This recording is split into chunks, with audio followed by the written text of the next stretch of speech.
जैसे कि आप लोग किसी से अगर सच्चा प्यार कर लेते हैं तो उसे भूल नहीं पाते हैं, वैसे ही अगर आज आप त्रिकोणमिति का ये पूरा कॉन्सेप्ट देख लिए तो आपको इससे ऐसा प्यार होगा कि आप पहले वाले प्यार को भूल सकते हैं।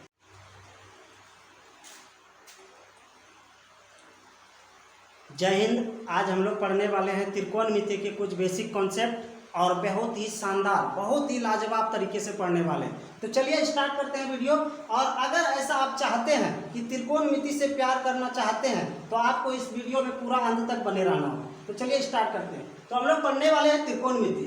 तो त्रिकोणमिति में क्या होता है बाबू? त्रिकोणमिति का मतलब क्या हो गया कि इसका यूज क्या करते हैं। अगर मान के चले आपको बोलेगा क्या, कोई मान के चले टेबल मतलब एक टावर है, अगर टावर है सामने और आपको खड़ा कर दिया जाए और बोले कि भैया आप इसका ना ऊंचाई बताइए कितना हो, क्या आप बता पाएंगे? तो अगर बता पाएंगे तो उसके लिए आपको त्रिकोणमिति यूज करना पड़ेगा, तभी आप उस टावर का कुतुब मीनार हो गया, चार मीनार हो गया, इस सब के ऊंचाई को आप लोग को बताने के लिए ना आपको ये त्रिकोणमिति फंडा अपनाना पड़ता है। तो इस चीज का यूज हम लोग करते हैं। उसके लिए क्या होता है, एक राइट एंगल बनता है, तो वो चीज हम लोग इसमें पढ़ने वाले हैं।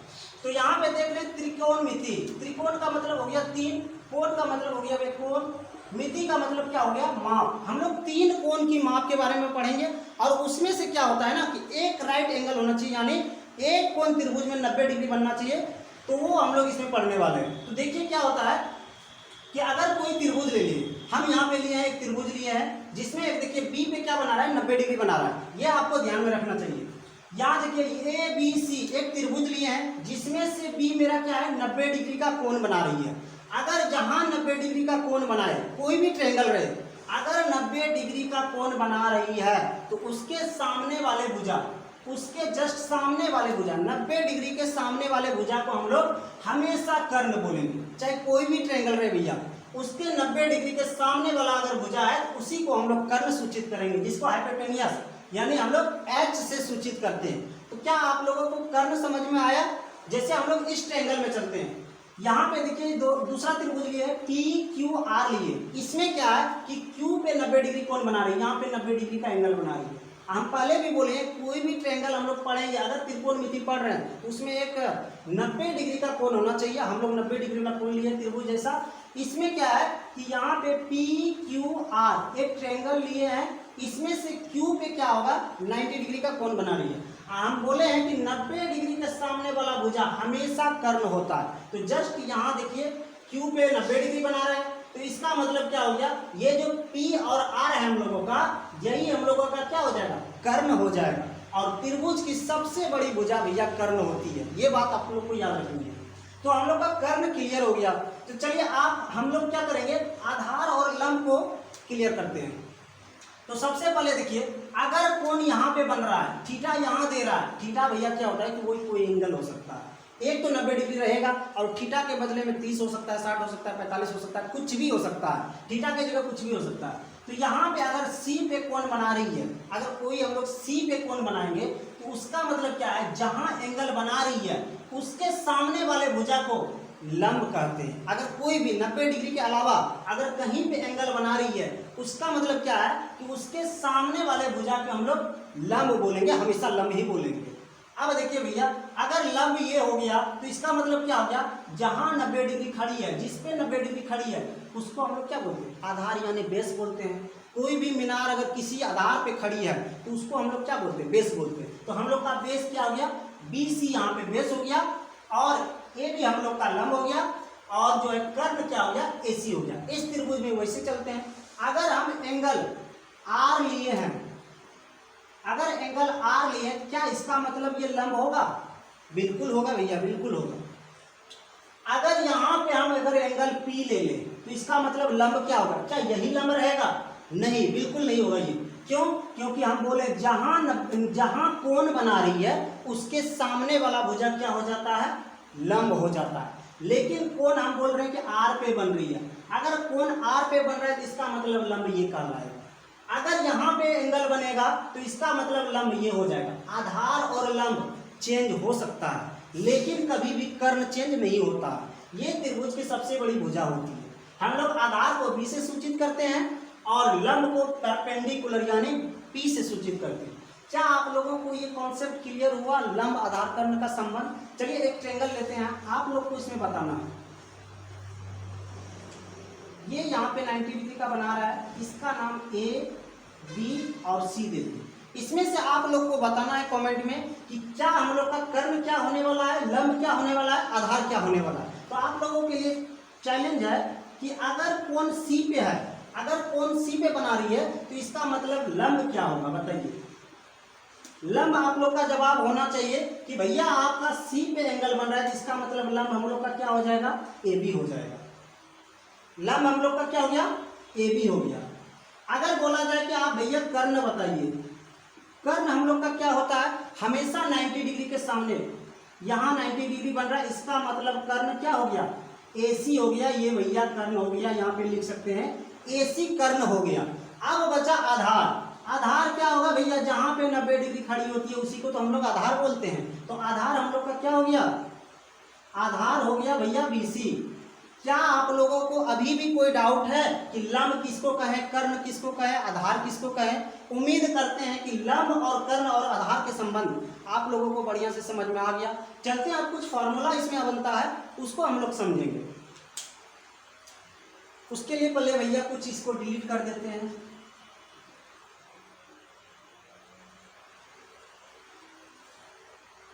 अब त्रिकोणमिति में आते हैं कि हम लोग भैया अगर इसमें लंब दिया रहे, आधार कैसे निकालेंगे, आधार दिया रहे तो कर्ण कैसे निकालेंगे। तो चलिए उसका एक, आप लोगों को क्या है ना कि एक पाइथागोरस का नाम सुने होंगे आप लोग, उसके लिए पहले उस सूत्र को चलते लेकर। पाइथागोरस,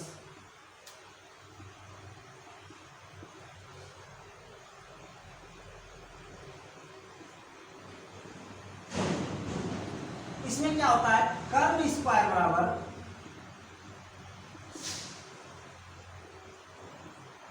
लंब का स्क्वायर होता है, अब प्लस हो जाता है आधार का स्क्वायर। आप लोग को याद रखना है, एकदम सिंपल सा ट्रिक है भैया।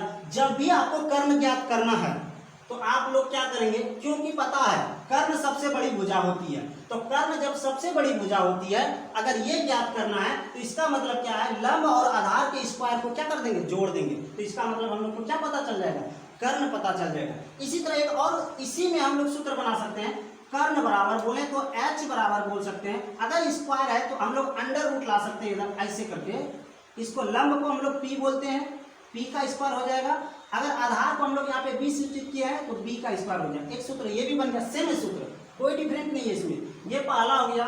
दूसरा सूत्र अगर बोले, ये तो हम लोग कर्ण निकाल लेंगे, कभी भी कर्ण निकालने बोले भैया तो आंख कान मूंद के क्या करना है, हम लोग को अंडर रूट लगाना है, लंब का स्क्वायर और आधार का स्क्वायर जोड़ देना, बस कर्ण निकल जाएगा। चलिए अब दूसरा लेते हैं। अगर ये दोनों में से कुछ भी निकालने बोले, लंब बोले चाहे आधार बोले, आप लोग को पता होना चाहिए कि सबसे बड़ा कर्ण होता है। इसका मतलब ये दोनों में कुछ भी निकालेंगे तो छोटा भुजा निकाल रहे हैं तो कर्ण में उसको माइनस कर देंगे, आ जाएगा। तो यहाँ पे लेते हैं लंब निकालेंगे हम लोग। अगर लंब निकालें तो इसके लिए क्या करेंगे, अंडर रूट लगा देंगे।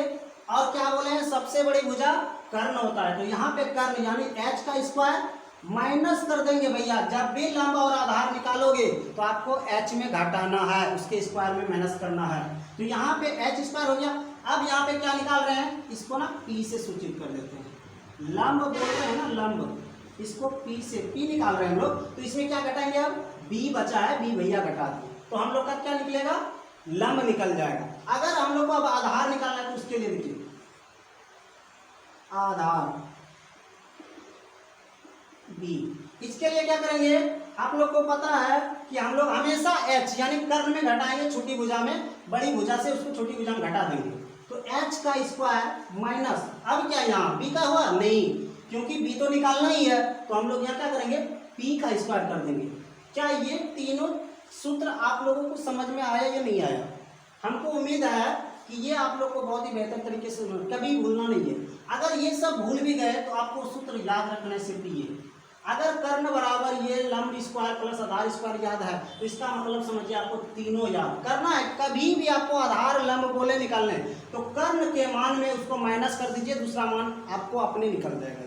तो इतना उम्मीद करते हैं। अगर इसका स्क्रीनशॉट लेना चाहते हैं ले सकते हैं।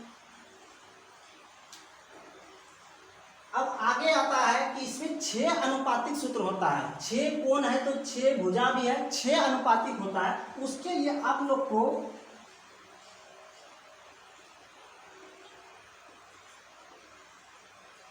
मेन टॉपिक बता रहे भैया, उसको आप लोग को एकदम समेट के रखना है, संभाल के माइंड में घुस के, सब चीज़ भूल जाना है लेकिन इस चीज़ को, और सबको भूल जाओ भैया, जिसको भूलना है भूल जाओ, क्योंकि टाइम अब भूलने का है और इसको पकड़ने का है।